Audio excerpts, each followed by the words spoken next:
Ebuza for nyina chie na no pe eba UTV Adekye Nsroma so ene eyobubu oboso ne de toso ensia ene 6 November oba de adaroma na dom ne na humobronti wobe eponopa se yanemu ninkita ho efa UTV afidie so ewo nkomotwetwe yapomudin ho nsem kasebo ene adwenkyere kwan so se ne be yo my Ghana ebetumi apem akọ nanim na se de wiase nyina enhyehyɛ pa ede asomdwe ba ne se ebekere ya adwen no America man no hwe wiase eye abato ho nsem de a epegya omura soro pa muguso na Donald Trump de ekode de bibia nsesa na jese osan aba ne mpiri no so no be mampani otoso aduanan enson ema America man no obeye de otoso aduanan enum ena opre aduanan ensia na nkoyeyi Biden beji free ni nsem ena wasan ababi ma nedie se de si ekono se bibia nsesa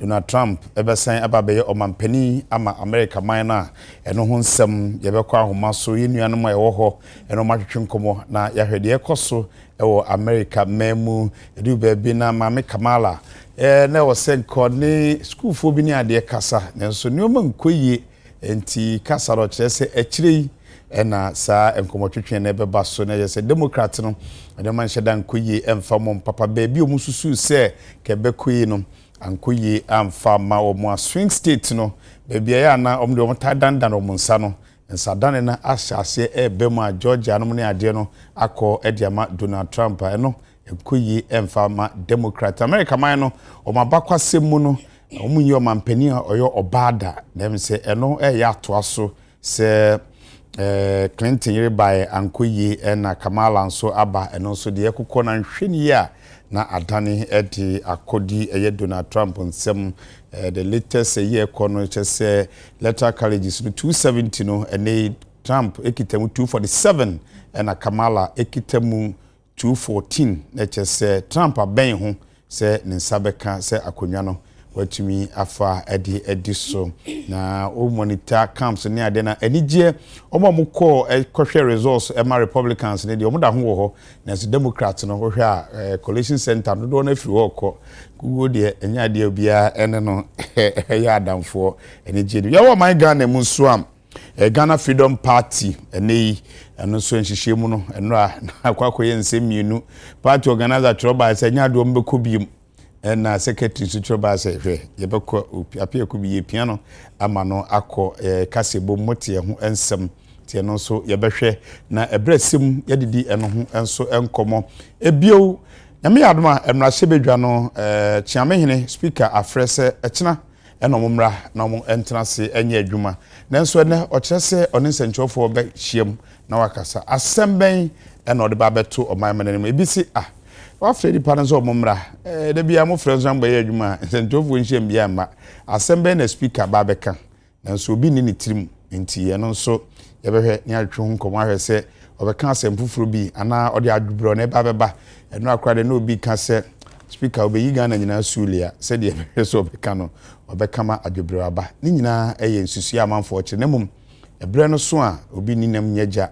Na ode enchiremu ne nkeka one ade nyina ebeba anope de nyina yenhwe de America for ye no no my Ghana man so yenhwe na yensua yemfa nhye hu nkran ne se de susu ye na eno akra na mu security expert ne ka o na horo ye beba nanso de yetie ya monitor na dwi ye siripa hwe ne de oha bi ensi ba bia ye ti Ghana for yenso yemfa ntu yetirimu se yekoto aba ya adwenkyere yetu wi a yewie wa yekuani wafu de obehwa ansa aban de hyehye bi baba ebebo na mu aban me so odade mu normal wa o ye tichani aban meje chalk no ntweroma ni nyina ye kwan ebefa so aye adwuma mu maboa aban bi owoso na impunto ebeba enu hia na mu aban de omanma no ehwehwe aban bi a ho ne se obehyehyɛ neoma na ebekɔyie na omanma no ehu ebeto mu ena aman no ehwehwe na mum se kwadwofo wa sekretada se o de woda aduane mesi opuno so de ensi baabia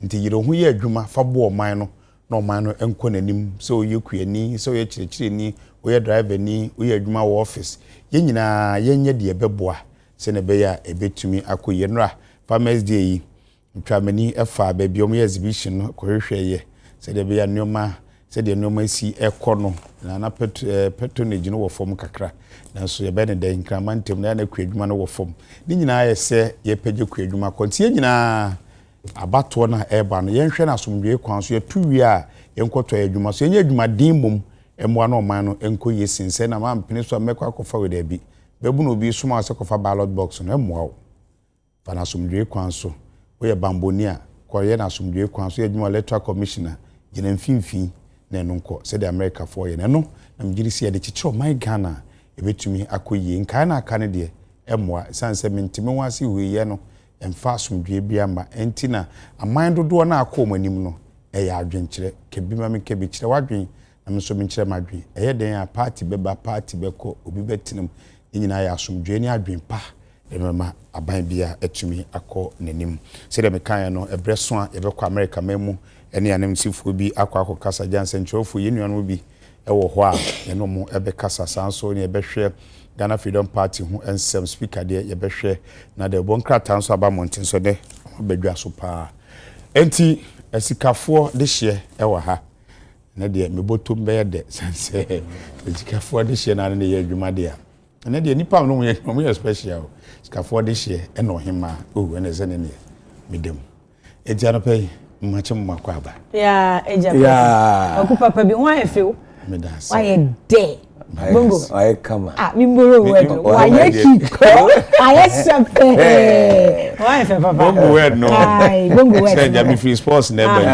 ti why kiko I sepe why efe papa Oh, you are looking so good. we am question volunteer mutakofu ai we are no you will go for Twentwentwon so kakra. kakra oh Me say ma. twentwentwon so kakra. Twentwentwon so kakra. are mo ne fada ko meeting Musa e papa no ne na fa adwin ti twen kakra nsa etara pay de ekono no kwadonko party no de ekono de Roman father ohwe de eko anopa news e baaye de eno na akwakoye se bunkum ni fa bi kakra be party organizer se omo atwe film secretary nso se yakwako file videos baaye na owo electoral commissioner wa file a wa sensan nkrata ntiem se number 3 ne de da ho a omoda ho a Roman father ekrema ode eko na speaker nso se wafre se mrashibida for nso ne o se nsenchofo ewo nkomotwetwe bi empabo ane se ebe ya adwebre na ebe yenkonwasie kwan so na ne emra no kwan so na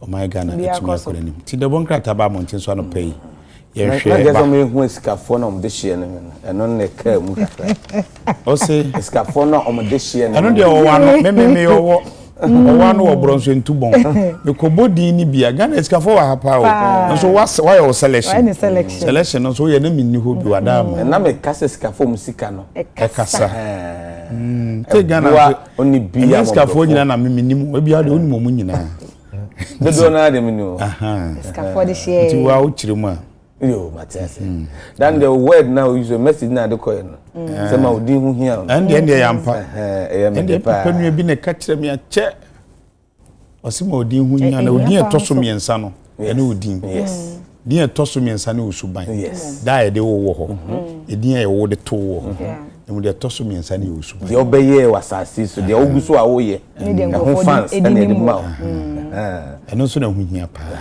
December pa doctor say kwam despite uboni din a de about tuma ayadoye oni biefo oni bi amobrofo ebuafo entina mekana sana ebuafo doctor say kwam despite ene we bi nyuma ma ye ne nyina enya bi ye mpempem over thousands ne dino na a dino wa form abosun bi otuamka omuso nya bi metuwe menya bi a me hwa me yere hwa me ma hwa mabusua Mr. Adonso wo yere wo ma wo busua huma chese utum se from new issue to YouTube nyamia ye bi papa ye doctor say nyamia ye bi nyamia so mu se wo tsema ema oni bia ohyira wo nsa no adwuma se lucky the be born nyum no o se nyamia hyira nsa echade yes nti doctor say kwam despite nyamia hyira amen o me papa preko papa preko yenyu hu achinye yenyu hu achinye na fa de to aso o ka se moja ye moja ni o se ka se nsuo Mo just dey fence you. Oh, you just say you special eyes. Enti wo di nko. And muamunim. Doctor say come despite. And doctor that why are you wa na na tu nua. Oh yes. And ofori. Na me carry lucky enough. On say me nyina wo one day Kwame me na me fa. Ne man nyina me na me fa Kwame. E de nyame ase. Ko. Kwanim. And o de ma to ni nua Prekope. Nimpon. Dr. Ernest Ofori Sapon. Global president. Odadie. Afi science and national science and maths prison. But still thank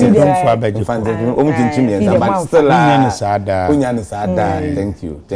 I feel I never see a map of being so winnie. As a bayer and cheddar and will be a wedding. But next year, best for Yadi. Global president, Dr. Neto Fusapon way. Next year, best for Yadi. In Madame Secondary School, St. Michael. No fastening. Enemy. Meaning, and Dr. Farah Dixon, your managing director, Director Papa. You know, she had oh, okay. Ne cousin, no more than a cousin. Papa, my cousin. On crowd, I want my fan color. And I'm the ashes of my ashes. Oh, man. Oh, man, maybe they're doing watching. She said, so, who my mind. Mama, me e kwa ji we watching. Kwa de baka. To the body ni enko na the bon krata na kan. And a lawyer Kennedy Asante say. Eh me brother. Me brother Prekope enye nchen kra. I'm so no height na me. Then the tintin de ni nyina anya penti na. Say my sister Penny Adwa to e so on sheda one. No say papa doctor say come this right no. Osonwa. Na me rama so e wo high. Na me say mo sister Penny Adwa so sheda one. And me family sister Penny. Sister Penny Adwa. Tiende. Nyina Adwa no pay chia o. Na pay chia. Da obra kuma o say obra Penny na bodi. Oh, kwaku. The oyi that's also train visa. That's obra kuma o say obra Penny. Age wise minim. Onim. Una free ho ba. Ebo me nana.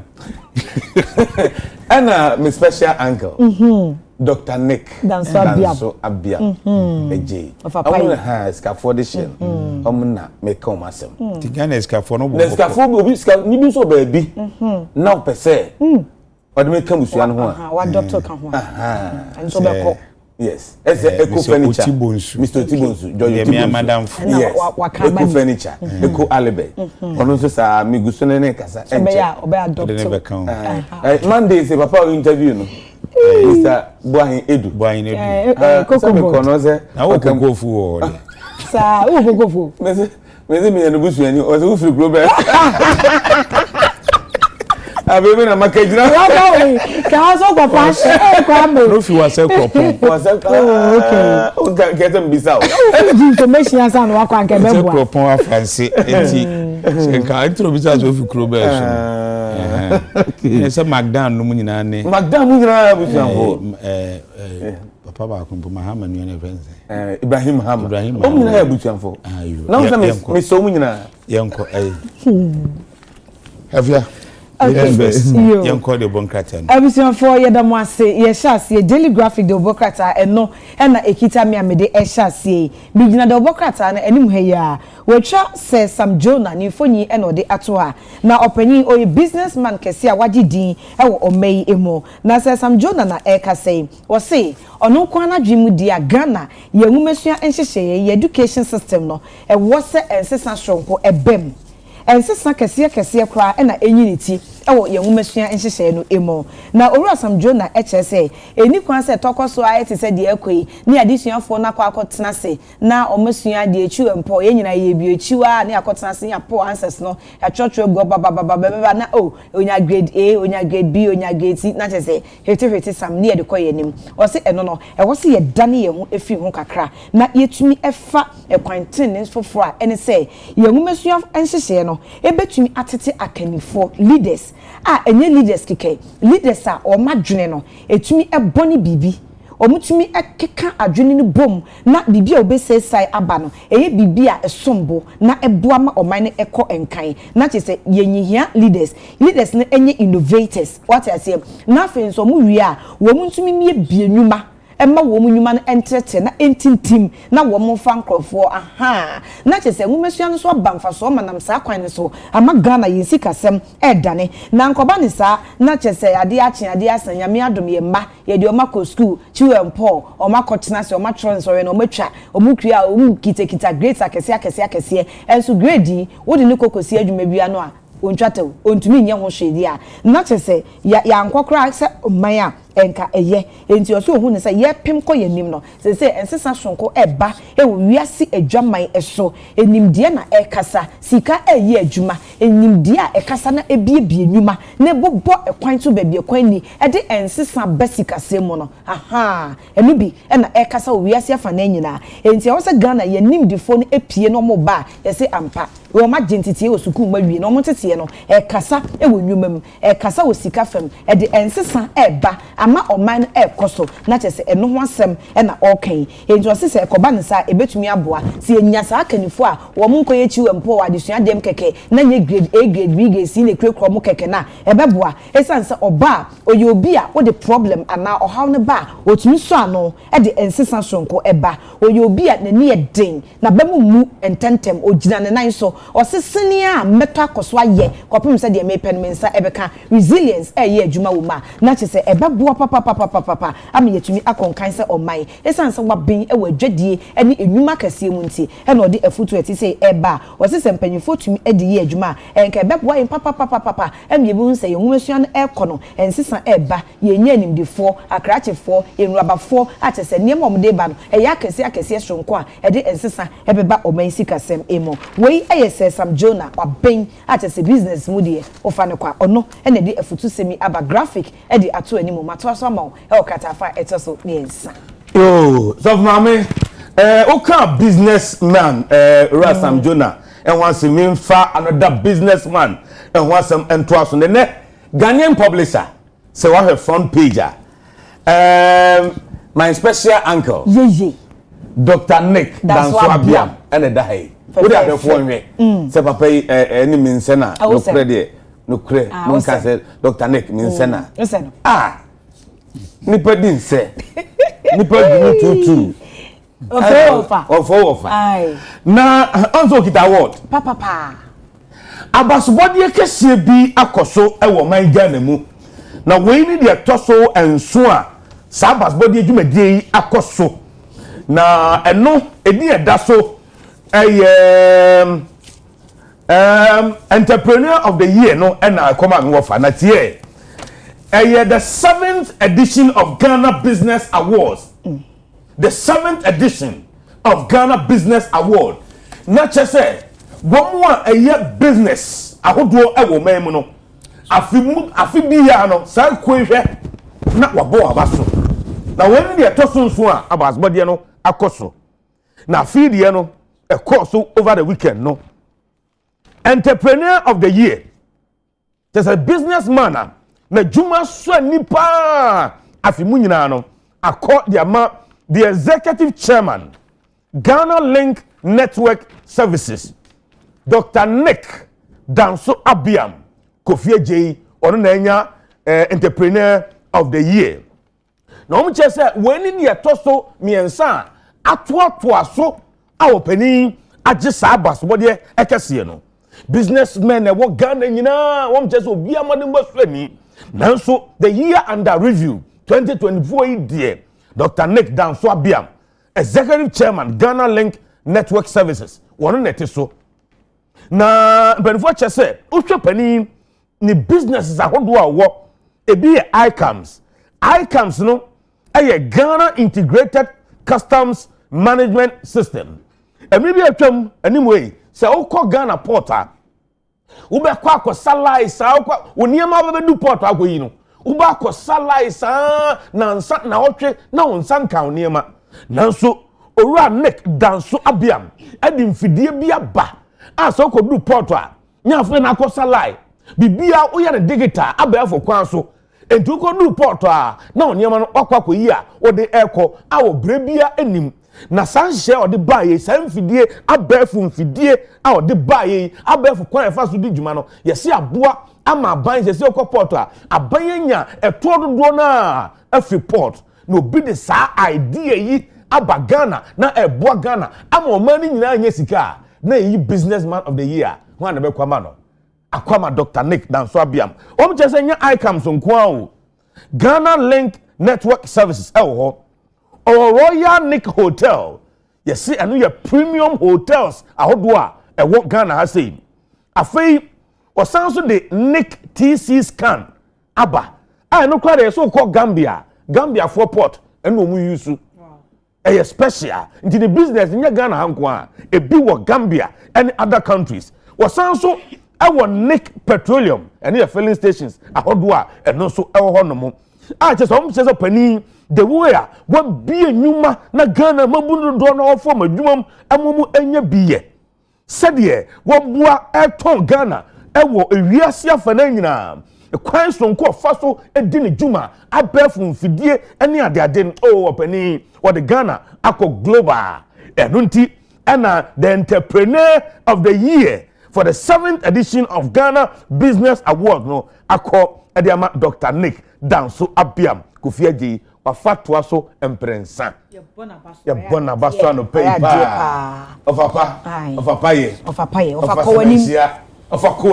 na yetawachi aya die pa nipa ya die osai nipa aya die be queen din fatana kono aya die mo Dr. Nick din fatana business ni papa ofakọ koso ya traso na graphic inside Africa ena mijinai krata fe to so enum Zimbabwe police fo nyina ya banium sesa omu ejina omu nan so na omu bo adwuma in the line of duty omu hwe na obi afa mobile phone anya adwuma senka Ghana ye police fo edi dwuma yi unse ye ba bia omu direct traffic ni ade nanka wanya call na ojina so na okaza debi so we Zimbabwe police wa phone na wo de call adwuma no wudu wa yesi fama o supervisor daneto na emfa o mobile phone enkoginam anya adwuma wei eye nhyehyɛ sonko a Zimbabwe aban no ede aba wo so or the ban anase esom to police officers so say omo ye adwuma omo mobile phones won hye ene wanfa anya adwuma entimi ka say watro memo tenten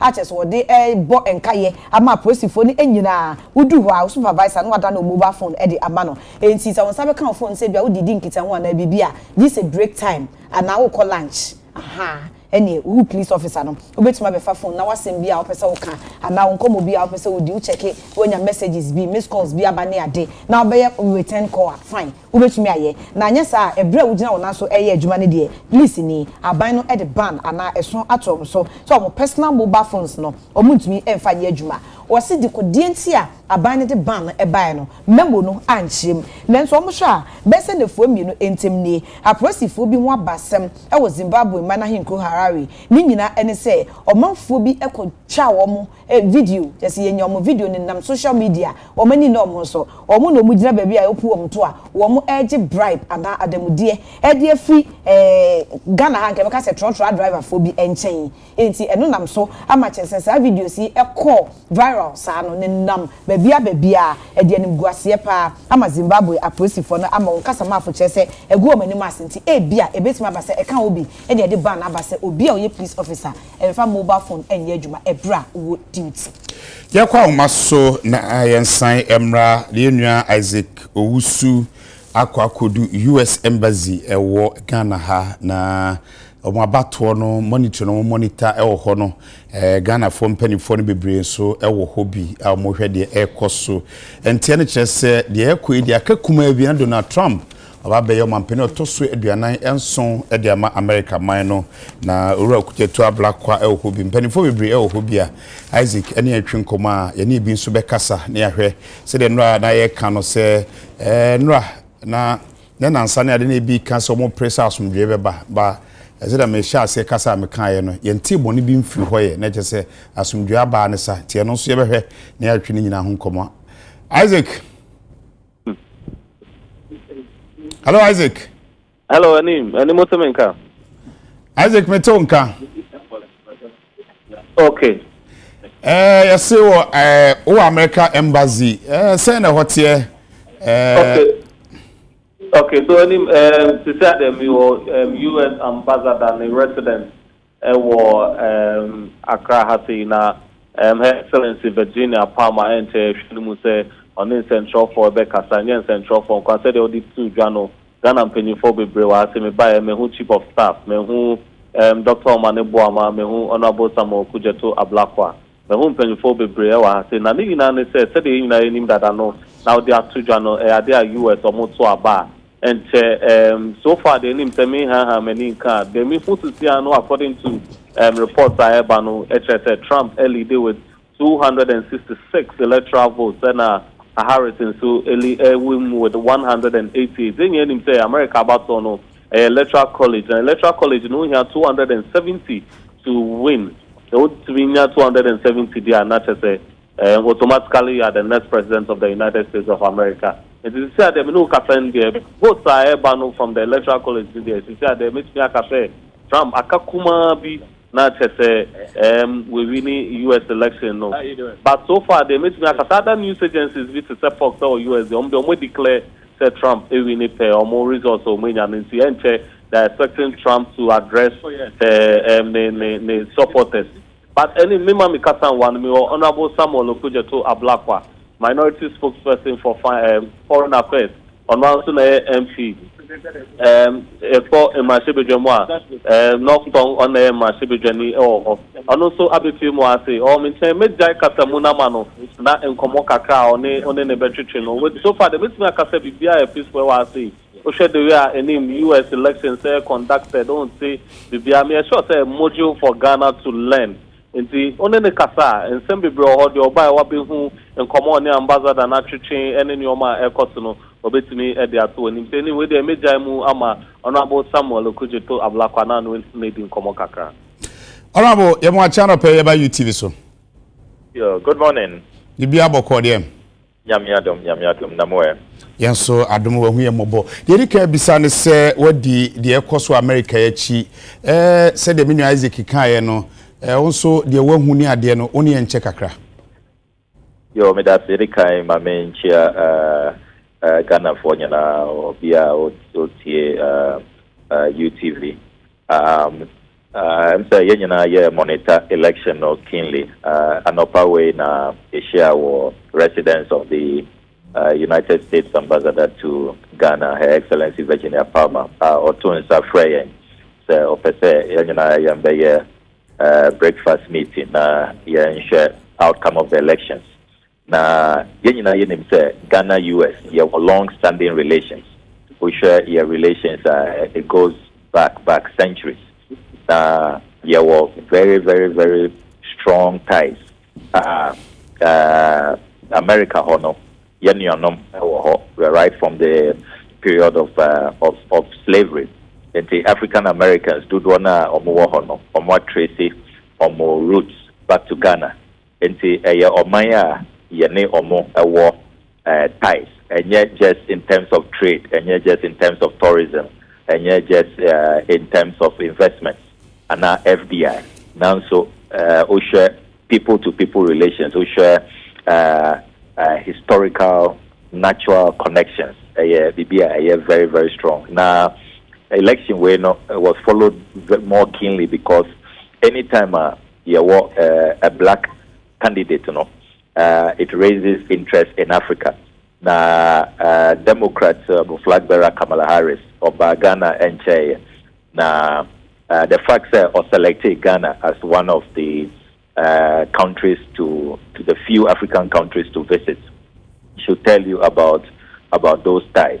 And Yanka is to say President Trump, Republican candidate, or not so serve as president, or no one can to me but Niyere Ebaha and other high-profile U.S. politicians. And in terms of the continuous ties, they are very strong. Munim say the Millennium Challenge account and Agua, one of the various flagship programs that Ghana and the U.S. yet to me are implemented, and we are looking forward to reviving the MCC account. Unfortunately, because of the PDS in some and to me, the finalization of the latest compact, particularly for the energy sector, and all of those investments are outstanding. And this is an election year monitor keenly. and obia in himself, depending on how it goes. Who share Republicans or more policies are naturally, particularly with Trump. So Trump winner in himself in terms of the Middle East crisis, in terms of conflicts in the sub-region, in terms of the ongoing Russia-Ukraine war, no. And yet likely, sir, he has stated in his campaign, and yet likely, sir, Obe funded the Ukrainians and then the Israelis. He is for peace. Obe pese Omobe Jai conflict, no. On the contrary, no, Democrats, no, they were going to continue with the Biden policy of funding Zelensky in Ukraine, funding Netanyahu in Israel, and pushing more strongly on more pro-war agenda. And that's one area, as I said, we look at. And I will share in terms of some of the cultural matters, you know. Republicans, no, about issues like abortion, LGBTQ, and all of that. Omo more conservative, and they are a bit closer to Yan's view on these matters. The Democrats are more liberal, over LGBTQ, over pro-abortion. Kamala didn't hide it at all. And these are some of the indications we need to be looking at. But the way Nema Econo, contrary to the polls, election of the year very, very tight, too close to call. It doesn't appear so. So far, we share Electoral College now, Trump gap now with Piano, and the way we're winning Pennsylvania over the last few minutes. We share 7 battleground states, you know, so far. Swing states, you know. Yeah, swing states, no. Wafa Ninyana so far, Wafa Georgia, Wafa Pennsylvania, and Wafa North Carolina. Wafa North Carolina. So, yeah. And they are Kaninyana no or Lidi or Lidi, and looking, most of them are between 90 to 94% of all the votes that have come in. It will be a miracle, say, Kamala bet to me overturning the air course. At this point, you know, if you want to win, you will love to be in the shoes of Donald Trump. I would not be surprised in the next few minutes, you know, Donald Trump will declare to his supporters or more China or Florida to address them. So on what we need. The way things are going, you know, it looks like we have to prepare. The world will have to prepare for another Trump presidency. Okay, honorable. Yeah. Young Shani say, proud to elections. We said na omuka say close to call no. Na we do baby crash security for be umse so mo shop no me, but monitoring nature say bibia peaceful. Yen hwe sa side no. Na yen fa meto to ye unse yen so ye aben ho. Yeah, what is a very important issue. Once for the first time in U.S. election, National Guard for issue statement said they were standing by, and said Georgia there was even a bomb scare, a bomb threat. Georgian State Attorney General held a press conference. Like I said, people who want to foment trouble should be warned, and all of that. And because of the January 6th, 2020, you know, many analysts were concerned there, particularly amongst Trump supporters, Ankoyi Anko Omolaina, Yanshiyana, the January 6th, you know, that's science. And this time it may even be worse, because this time we share rhetoric, we monitor the kind of politics of Moya, because there are people who still believe that Trump was cheated. Trump and lose the 2020 election. That's the kind of rhetoric acoso for the last 4 years. And so far, no, one can argue that because called Trump, or because Usha analysis now, Trump supporters were more likely to be the ones to instigate violence. Omona na omo Usha omo violent rhetoric. Even Usha Trump in close remarks, no. Okay, said they want to cheat us, they want to rig, the system is rigged, and they should be warned. we have to, the democratic system is an evil system, or use that phrase. And we and I know they put too pressure on them, and I know. Well, and I know they put too pressure on electoral commission and answer day because possible is a political strategy, isn't it? Okay. Possible, sir. A strategy to put pressure on the more by counting, no. Okay. Another option. So, and it's he was probably also rallying his base, so that the base for no, because so far no, as opposed to the crop for echo abundant more, they were more motivated to go out there and vote. And it is also possible, sir.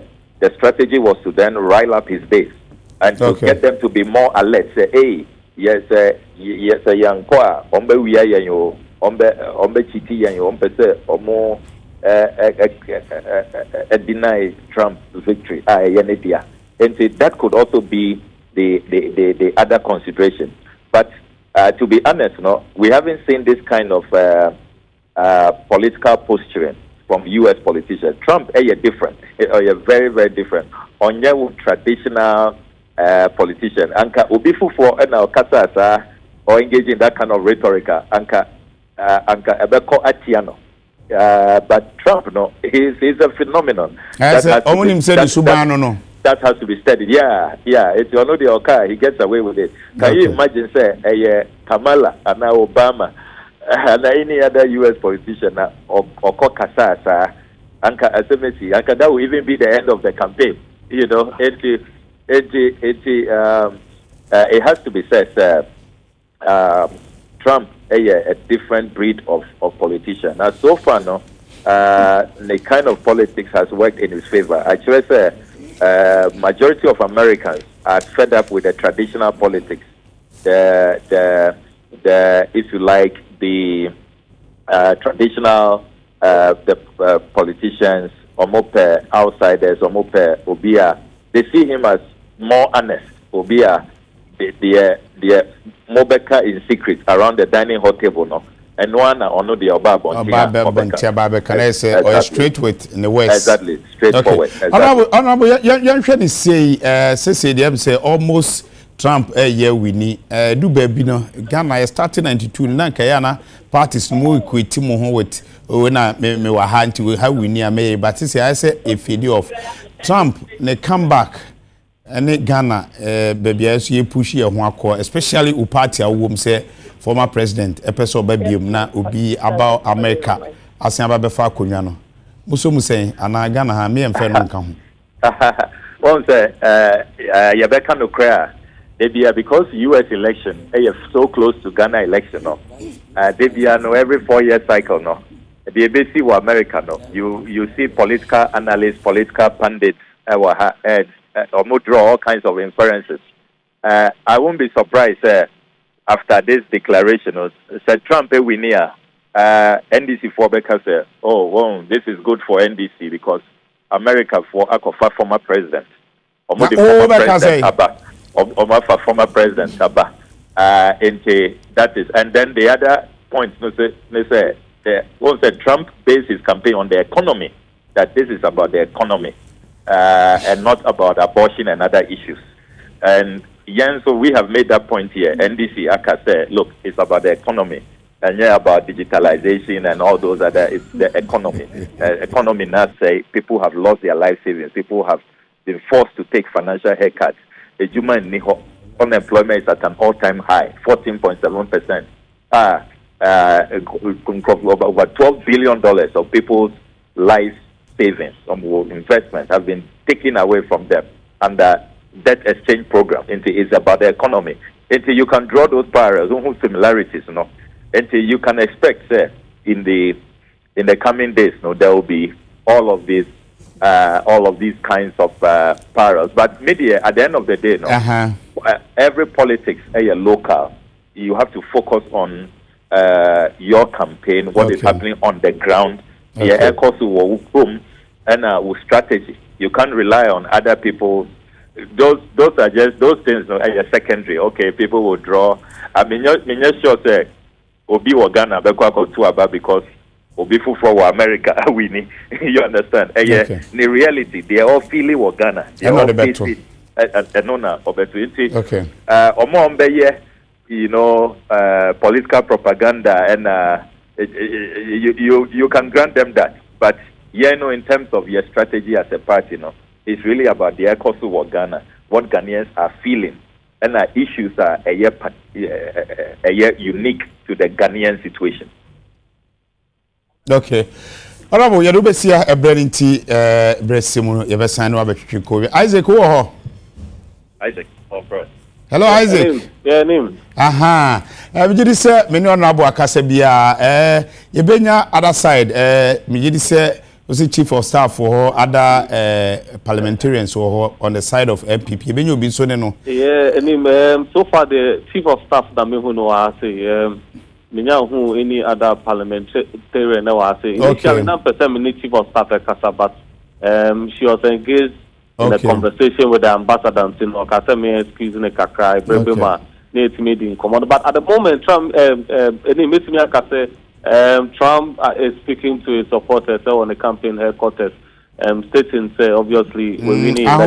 Say Kamala, Echo, and when to mean the supporters and Kasana, Trump, they're not almost expecting to them say, the Echo Sunyani Pitri, the Iron. I see the Trump is addressing his supporters, West Palm Beach, Florida, I honor the campaign headquarters, they won't see. Anyway, so far, the bit like I said, the their figures no and then I'm there we can say Trump nature say the experts in the car no one mo to abana 10 in the cry exactly close to call gap now too wide too wide gap now too wide at this moment Trump in here just only for electoral college okay yes to win just for but for Kamala and 188 and it's all 188 if we 271 it should tell you the gap. A dozen, but only so obviously almost your more coalition and all that. What they are seeing and what they have heard, maybe and the results no mean any day. It is only okay. On other portals, near then crowd is confirmed say or the 47th president of America. Exactly. Okay. So far as you say there, me I can say Fox News crowd there. You back hand up and now already kind of call elections. Yeah. Trump so far this year on the year like he said of 7 president of America. But to say the honorable Kujeto Ablako Kano, most of the swing states are not more expect to say a bit me after elections, no. They all went in favor of Trump. And I just say he's surprised that most of the swing states are not more expect to say to probably tie the elections, no. With the camp will be Nevada, Pennsylvania, Michigan, all those states are not more expected to say no. Yes, that states are falling for Trump. Isaac, is it a situation say America is not ready for a woman president and I say post COVID now and they cause economic issues no and in America for their to well, enemy can be two ways. That's one, like you said, they may not be ready for a woman president, but obviously I'm also share the economy, normal cost and what Trump is promising them. Trump are making so many promises. So I'm to about the manner. He's probably going to turn the economy around. He's going to make sure the Americans benefit from the American economy. And quite some for no money America for because the indigenous Americans and I said the indigenous Americans no for your policies are Trump and I'm sure it sounds well with the American people. But immigration issues are security issues are and what promises it sounds well with the American people. I'm sure it play a major role in the vote. Now yes, I wish our economy no decline because even blacks no crop just say people who 70 de mu be de ni ade nya no utie de ekoso a the percentage e ma akra so mbeto ama Trump no kra no atra de omo edema e ko du be bi na say black population be 12% pe beto ama Trump but aburo sa number no so yes economy na aye adwuma wo mu ho no no na wakan economy no na aye adwuma wo ho no because other issues of immigration security in there obianim that yes, and they almost at home with it. But they hear more most importantly, the economy, how the American economy can rise again for businesses to improve, for people to get jobs and all that. And any idea in here more. And one other thing that meets me, I can say, so share Omo vice president now. He's also somebody who appeals to the youth. It's sure also play a very major role in the election. The better say Adope Isaac Ebresimuno say also some by say about Hobium. You know Isaac Edun when you're telling if US ambassador in residence Ghana and I say Mamino Afre Ghana and Pennyfubi said ya me muna esi so Ghana ha and amewo nti said the enchishane no or no see America president and name my Ghana mti omo to aba also here na the esi so Obama man yedi my Ghana ma na yakwakuti nkomonabo kuteto ablakwa Northern MP eno edi nkobo enu Isaac Nsueda na se monto aso eneja the question ani pitire nyensi awie Trump the coming back of Donald Trump onde wahune de ano aka em se wo hwe mo ayi no so a senators no so a umagigigi seat ni bi afi democrat ni nsem nti no so ye sisi okọ parliament senate no so a o numbers no ho nti bibi obepe so be implement bia no ebeko yedi am American Democrat and Republican yeah 5 in a stand here but I say Ghana here say 13 by the meaning now NDC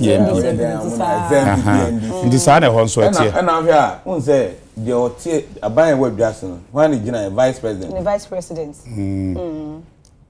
and I'm boy Kamala no vice president yeah and opposition no former president there's a similar Ghana and the similarities near any page now no but say the honorable could to abra kwakan no wo de no sa results no back Ghana for we near results I asem na me so make me say na de pepepe enti won to aso okay yo Ghanaian publisher and I make page 8 biemu 6 December biano ekuafo da Farmers Day there be a point of correction Fiade di kan wo December mu bia anya 6 December okay Fiade di kan wo December mu bia Fiafo hini wa ho anya amakomade Fiade di kan wo December mu bia tinka fin ke beto 6 December okay Fiafo hini me that yo and no ba ndi na digu di ndu na they are from me one you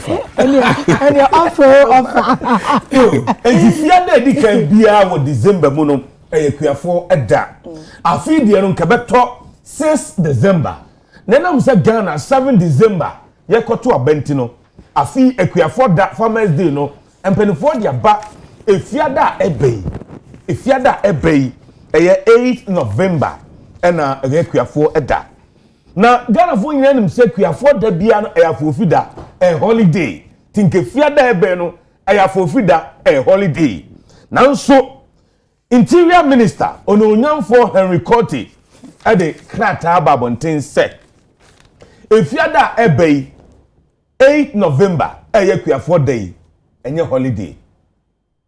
holiday nti uye wadwe se fiada ebe holiday why your planning so me ko holiday me ko akojimani me ko beach me ko ha twisan nya de aye holiday obi a banuma nyina obi a abekọ adwuma na mom 6 December na nke se afi se eno na ye Farmers Day no eno mom na ye afofida enti manfo nhyɛ 6 December holiday but this Friday enye holiday obi abekọ adwuma ba Farmers Day no so no efiada we na eba so Interior Minister Henry Cote and a day aba nti omom dey holiday share Friday no plans are paskapa so want to fa open fan show ya wasue ya edeba na asue no so dia wenra tanko PR be kan se omo troko okay but ya mfa ma okay nti no omo dey akwa share 6 na but me nim penifo ya adwen pa because ebi betu kwan akwa akoto aba ye 27th Adekye ya ne eto Saturday nti ye man holiday wo ni obetu kwan Friday ni watumi etu kwan na Adekye watumi ato na ba mene man for plans mene madam for ya adwen ona bo Henry Court nso on the madam for okay mene ya adwen pa Plans are say. Plans be answer. Holiday na mo pay di ni. Mo ready. I say you enquire plan. I say am yen foforo. Oh sir. To aso ni enko. Okay. Yes, but as some graphic edi aba e okata fe to so aduonu ensia no. Enye sere kra. High court etna say e won kran.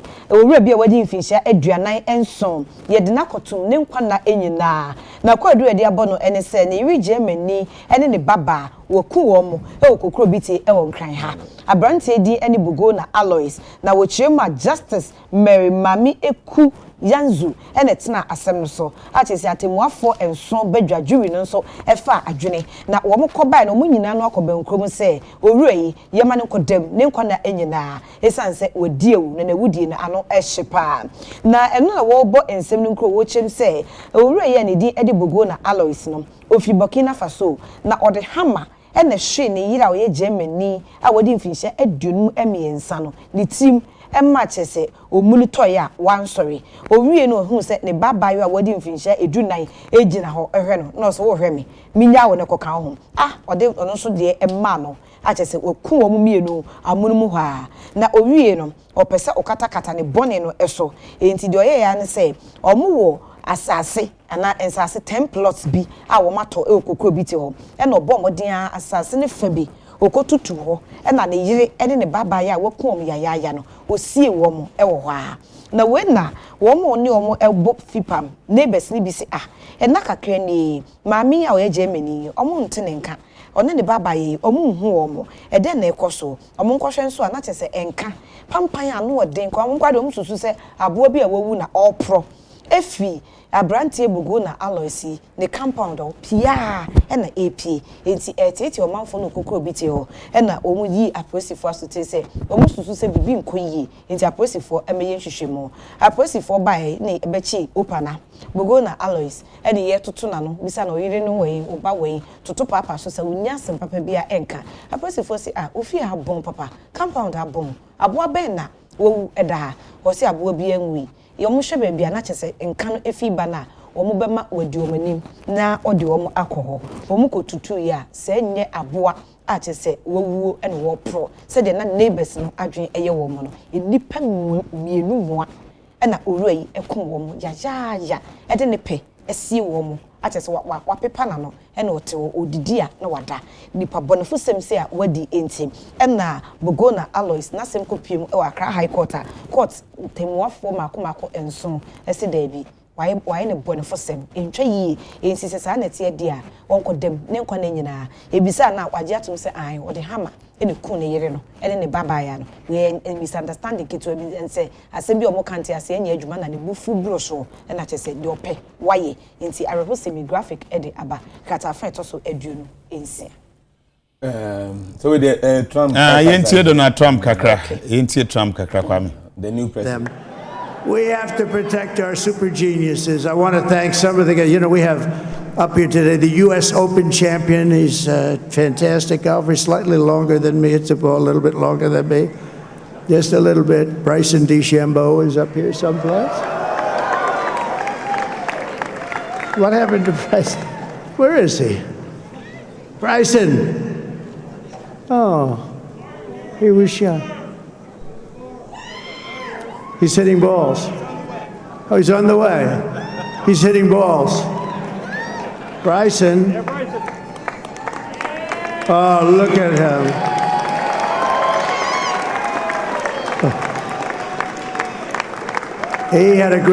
He's got a great career going. Great U.S. Open, Bryson. That's a fantastic job. And we also have a man, Dana White, who has done some job. He's a tough guy.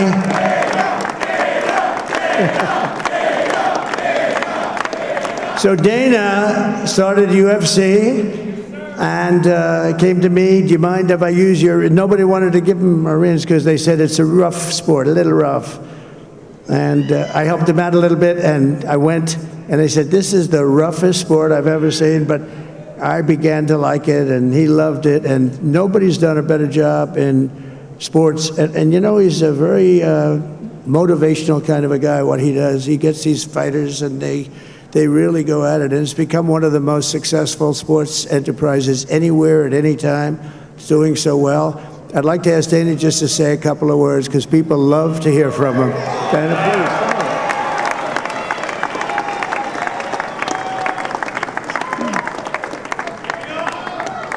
please. Nobody deserves this more than him, and nobody deserves this more than his family does. This is what happens when the machine comes after you. What you've seen over the last several years, this is what it looks like. Couldn't stop him. He keeps going forward. He doesn't quit. He's the most resilient.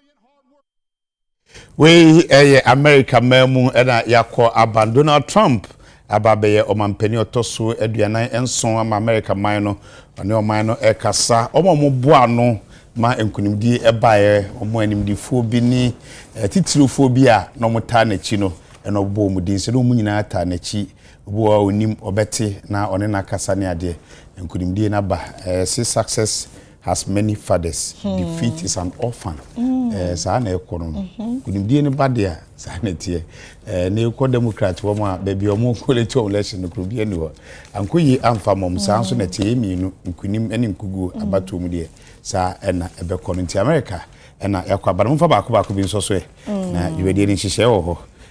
Health beba na yento adwumade no so. Yo, daily guide na meko na guide e di aba Akumadan, the Oman of Akumadan traditional area, and an abuache, a queer more boating out of you know. Or him point at their tuja, say, a fee abatwa a bason dear, a umsa him for, and your politics, Nansona dear, or the Nechitai Ama, His Excellency Dr. Alhaji Mahamudu Baumia, Otu Franka, Edema MPP Amanukuno, Menoka said Dr. Mahmoud Baumia. Ewa santimantemua oya ni campaign den enakopiemu on King Council offense love na ho ano hempon kasa no wadi tudu access wo hwe Dr. Mahamudu Baumia Ghana bakosem no ye nya vice president wa bodwuma etese ono eno achi opani no na ho brase sa fibia kra no na woda ne birthday na wone kwatafo ne kodi birthday ne bomu titi aduane shoma no serese ampa pani obra ne ho ase papa eno achi wotese ono hene wotese maami kunafo bi ewo upper west region maami eni baabi da ohia bubro ena maami na omu na Dr. Mahmoud Baumia ti ya pe okosi dan maami men ne maami ne nya baabi ete no ni na ade bi ohempon chese wote ye no atona kuma pro so pa no hwe digital agenda Dr. Mahmoud Baumia de ebana ebebua pa nti ono de oyo hene ahemfo enye campaign wo nya politics nanso ono na boache akua mo boache otoso mienu o mahina wo Akumadan chese on de support no o de ma Dr. Mahamudu Baumia na His Excellency John Dramani Mahama nso Ghanaian Times e de aba se ono so egusu kwa probo ewo otimantam no emu na one Ghana de hye o kasa no ana His Excellency John Dramani Mahama e de tu dwa kire se o hwe Ghana se se mantam ewo no eye edinsia 16 na person na ye 10 MPP ba na ma 6 aka ho ana 16 na o se MPP aban no access any regions o kreti keke wo mfa mpuntuo bia mpuntu nyuma bia nko sa mantam nsia hofra o de aban mu tinyame ya na dom na se 7 December Ghana photo abama no na ono John Dramani Mahama of the NDC be mampania sa mantam nsia hofra aban ate no wo behwe no de mpuntu nyuma akoho ebi ni se obesi universities suapon awdo ewo sa mansi ensia nyina emu eno akikwa nso no wo behwe na wasi regional hospitals e de ama sa mantam ensia nyina afei National Sports Stadium kese pa regions nsia no obia benya ne de na obia sanya regional police command headquarters na chese when chese abai ni mpuntuo ko regions ensia fofrei na so MPP de omte sa regions ni keke o ma fa mpuntuo bia anko hono mo ana o chese oho ba kwa hu pa Ghana asei eye mabuna eni adwuma ye dinyame na dum no be mampani a 24-hour economy no oh they back ama Ghana mabunu atumi anya adwuma ye di twatwo kra no eye o man ni sika sema enko yi o se napco aban de ba yi na pofo kra ba ntimi ntua omka na ko Tunis enti oba wonu de obebie nyuma mamabura enya bia ye afenso owom mrantie ne mabawa ebetime ye dwumaden na Ghana sikasam asai gina brane biem we ye nsama His Excellency John Dramani Mahama ono so campaign na kopiem e timantamu ono so wode atu edwa Ema fa ko famu na afi Diamide sorry the Chronicle the Obokrata and my story o kata fan etosu edu e ba kon emusuya mako enson wo mu abomoden apeja social media platform TikTok e de na kopiem e wo court na TikTok no chioma wo se Chinese social media e na chese aheta bebia obia e de adwuma ebie na de enti a emusuya nson e de TikTok akwako gina court e wo France ene say wasi TikTok no platform bi a expose wo mo emma a wo mo ye teenagers as a teen for 13 for to 19 no expose nkura no ema wo mo hye eniema ebetimi ama mo shom ho akonfo suicide eno te koda TikTok timi mo platforms ana akwanya ebetimi ama wo mo epira wo mo eno te koda omutimi ko search niema wo TikTok ana achechom kon bafa so mbedidi basa keka nuane abom basa ama enye nsunsanso ewo mapomuden eso ena TikTok ya samo emma no akonya ema anhom benya adwunum ohaw anase wo madwene kura ensisi so eyie ewo apomuden ekwan so enti awofo a mo musuanso mu chese enkebe ya TikTok kura yembane sebe be ya enkodan kura enya opportunity ana akonya enkompo na tese o makwa akohwehwe niema ekoso ewo honom wo mu chie mo se esu ni ban bi a wo mo ba na eda na die wo mo ne o mo twetwetwe nkomo no na tese o mu kom no TikTok o mo sori a wo mo TikTok wo so hwe niema ekoso na o mu follow nkofo ni ye de o mo pe ewo hono enno eni wo mo ne enti musuan sunu mu awofo chese o mo ni nye de ekoso ewo China wo mu social media ye fe no TikTok no eso enti nkebe ya yem bane ana yemfa eso kra entoso na enfi platform no so social media platform no enfiso se de be ya enkoda na enya akwanyampo enkonkohwe de ekoso ewo TikTok no eso the Chronicle katafent also edu eba madam ase na every jiri sa aseda wo ho enti monfa aseda nemre na fi yenkofa yapomudi ho nsem okay me ba cho di aseda beba na enfa happy birthday Emma Padmo Adekye Ofori Padmo Adekye Ofori ene wa woda efi papa biki ho e kantamanto nyankopon enhraw na onye okesie medi aseda Emma se West Closet ono e na ehye me atade se West Closet ewo enkran he ya odoko traffic light na ase e na se West Closet ewo ufi techno for so a upeja wani a edan ye to aso na ehro se West Closet eni entade de edi siesie ho a echese bebre ubenya ewo ho na se West Closet niema eye papa ne bo da from essay oye delivery Ghana fana enyina enti ene se West Closet enkasa no sesio 0243 508 635 0243 508 635 na Molly Spa and Beauty Salon so madam ase mona mubo miti fefefe emame Molly Spa and Beauty Salon ewo mile 7 Achimota 055 48 34 861 055 48 34 861 okwa obesiesio ama ho ayefe kwame there shall be a perfect man kaftan entadea aba na anim we say no you styles bebre designs ni bebre colors bebre your long one your short one mo chese you ahodo bebre nyafe na beto material ade akoma tela so mpama de ma o da bi o dia no so be ko St Philip's Enterprise be ko no wie oze tela no be ko no wie be delay o sa program no so aben na twam o be ko na twam e kira Friday Farmers Day o be ko na onye ready ba ko perfect man this year na Lisa hotel na Lisa wanya tare papa nko be ubeto yes ba ko St Philip's Enterprise perfect man ebi wo hono ya pam deda ana se de o tie bia o so se de o so no size e ho obenya de da ho kama o ye slim o ye hono ho obenya o so no de color o pe designs o pe St Philip's so de bro nye hwa na ye koto enyema wo obia Ghana ni bia pese o to atade hye en St Philip's ho sanse hono de entade ne papa na efo entade bia wo pato obenya bi o St Philip's so pese otuton o pese otuton nyamfa so so roughly dan kwawate ne kotuton na bronya je on fa so ogu botom. The number is 0244 147212 0244 147212. Mr. Nim we dey o dey ja kwa inya okwa yenchia Dr. Prince Joseph Kofi Ayiku CEO Lakeside Estate and pay chia no and a chairman odeno apia koka chairman odeno kwaku apia Nsenchia ndi obi mpeka ho obi mpeka so and the last one maminchia Mr.